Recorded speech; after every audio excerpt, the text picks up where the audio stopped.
Good morning, everyone. This is John with Gun.Deals. Today, we are talking about the very exciting topic of tariffs and ammunition and optics. Now, if you aren't familiar, a tariff is essentially a tax or duty imposed on incoming products from foreign countries, which, when you have products coming in from foreign countries, means that they in turn get more expensive. And as of today, at the time of recording, which is April 5th, all of these tariffs have been enacted, which are going to have wide, varying effects on ammunition and optics. Now, of course, if something isn't imported, like American-made firearms or whatever it may be, then the prices shouldn't change, though some people might take advantage of the panic buying. Now, a word on panic buying.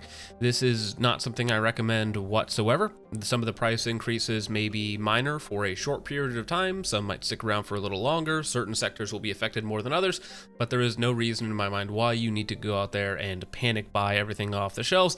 I don't think that's a wise course of action because, again, we'll kind of wait and see how things settle out. Now, I do want to start out by reading a statement from Sam at SGMO. Now, if you're not familiar with SGMO, I've bought quite a few thousand rounds from them in the past. They're a big wholesale ammo seller in the US, and so they put out this statement about the upcoming tariffs and how it's going to affect different types of ammo, because of course different countries of origin have different tariffs applied to them, which means that the price increases are going to vary depending on what you're buying. First, I want to say that everything written here should be considered my opinion, based on what I have seen so far regarding tariffs on imported ammunitions and conditional tariffs staying in place. Late in the afternoon yesterday, the US government's new wide-sweeping tariffs on imports were announced. In my opinion, they were worse than expected regarding what effect this will have on price and supply for ammo in the US. In short, it's going to drive up prices for the consumer in a dramatic way and totally cut off supply in certain brands over time.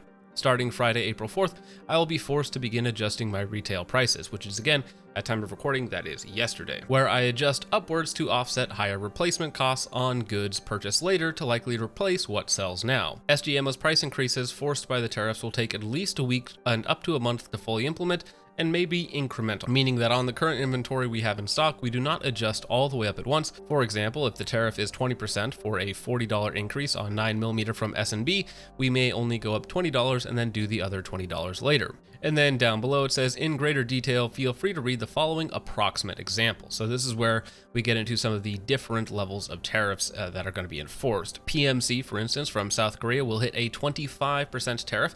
That is a major supplier of most popular options for 5.56 and 2.23, as well as 9mm and many other calibers. This tariff increases the cost to 1,000 rounds of 5.56 by about $100 and 1,000 rounds of 9mm by about $50. At that point, they simply cannot compete in the market against US manufacturing and most likely would slowly exit the market over the next year, with of course the most popular products drying up first. Also, PMC's mother company, Poonsang, funny name, Corporation, supplies US ammo manufacturers with a huge portion of copper strip used to make ammunition, which will drive up costs of US manufacturers.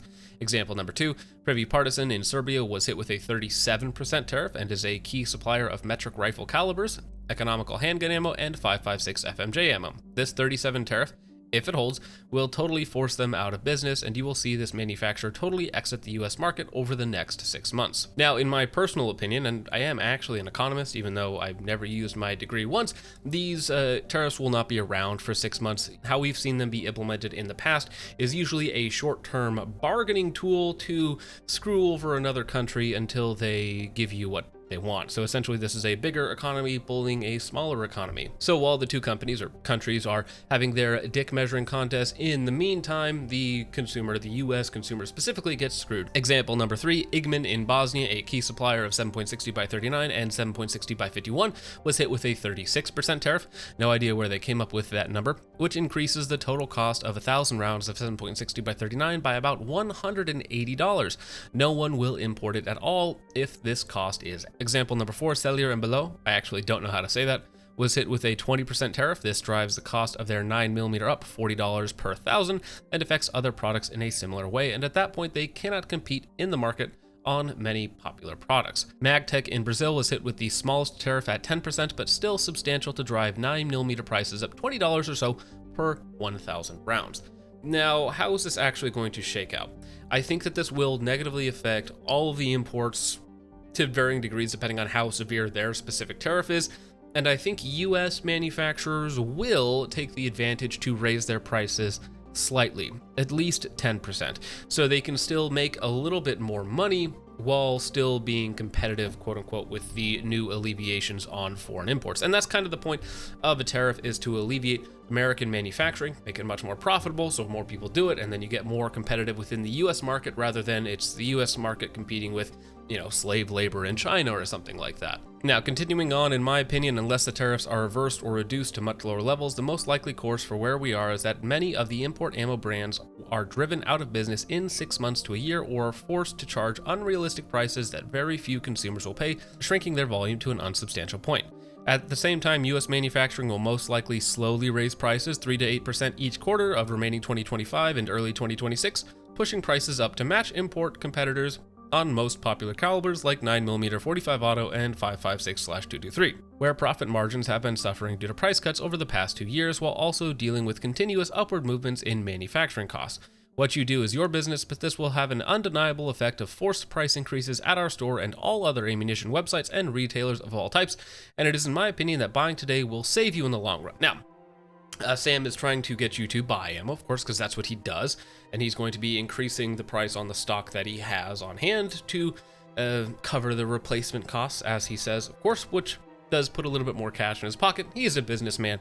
That's all well and good. What I'm going to say is that ammo prices are going to very slowly increase over the next few months, which would be about as long as I would expect these tariffs to stick around. Some of them, of course, it's going to be on a country-by-country basis, and like a 10% tariff is almost nothing. We've seen falling ammo prices, fortunately, for the last 2 years, and if you factor in inflation, we're at like 2019 levels. When you say 37 cents for 5.56, well, you factor in 30% inflation over the last 5 years, and you're back to pre-pandemic prices, basically. Now, moving on from ammo to something that is actually going to be a much more drastic hit, and that is going to be optics, because of course I would say the vast majority of electronic devices are coming in from China, and China was hit with, I believe, the largest tariff at 54%, which means that if it scales linearly, of course, a $350 Holosun goes up to $550-ish, right? Which makes it almost competitive in terms of price with certain Trigicon models. So the joke that I made a couple months ago is that you may actually be too poor to afford the Holosun, and you might have to cheap out and go with the RMR, or the new Primary Arms HTX. Well, that might actually come to fruition, again, if the tariffs stay in place and stay in place at their current rate, which I don't believe any of them really will, and it'll probably shake up over the next few months or so, which is why I wouldn't recommend going out and panic buying. Now, if you look at Primary Arms website, which of course sells their own optics as well as everybody else's optics as well, they were running a banner saying beat the tariffs, buy now, save 12% on what they have in stock, because of course anything that Primary Arms makes that's made overseas in China specifically will go up by about 50%. Now, funnily enough, I believe currently Japan is excluded from the tariff increase, so comparatively speaking, Japanese optics will actually be quite a bit cheaper as well. So the new PLXC or whatnot, if that's all manufactured in Japan, that might actually not increase in price. So again, it depends on the country of manufacture, the country of origin, which, most cheap optics or even mid-range optics are made in China, which is going to see a steep price increase. So again, in terms of what you should go out and get right now, unless it's a killer deal on a Chinese optic, the answer is basically nothing, because again, I don't believe the tariffs will stick around for very long. If you're looking at ammunition, it's going to increase a few percentage points per quarter, for American-made ammunition, and across the board you're going to see price increases, but it's not going to be drastic like it is for some others. Now, the only exception to that I would say is if you have to buy a specific caliber from a specific manufacturer that's about to undergo like a 35 or a 40% tariff, well, maybe you want to stock up on that very specific thing. But if it's just 9mm or 5.56, just switch to an American-made brand and you'll pay a couple percentage points more over the next 6 months. Not that big of a deal. No reason to go out and panic buy right now. But that's my thoughts, my opinions on the whole tariff situations as it sits currently with optics and ammunition. Let me know what you think of them in the comments down below. And with all that out of the way, thank you so much for watching. I hope you all enjoyed. I will see you in the next one. Peace off.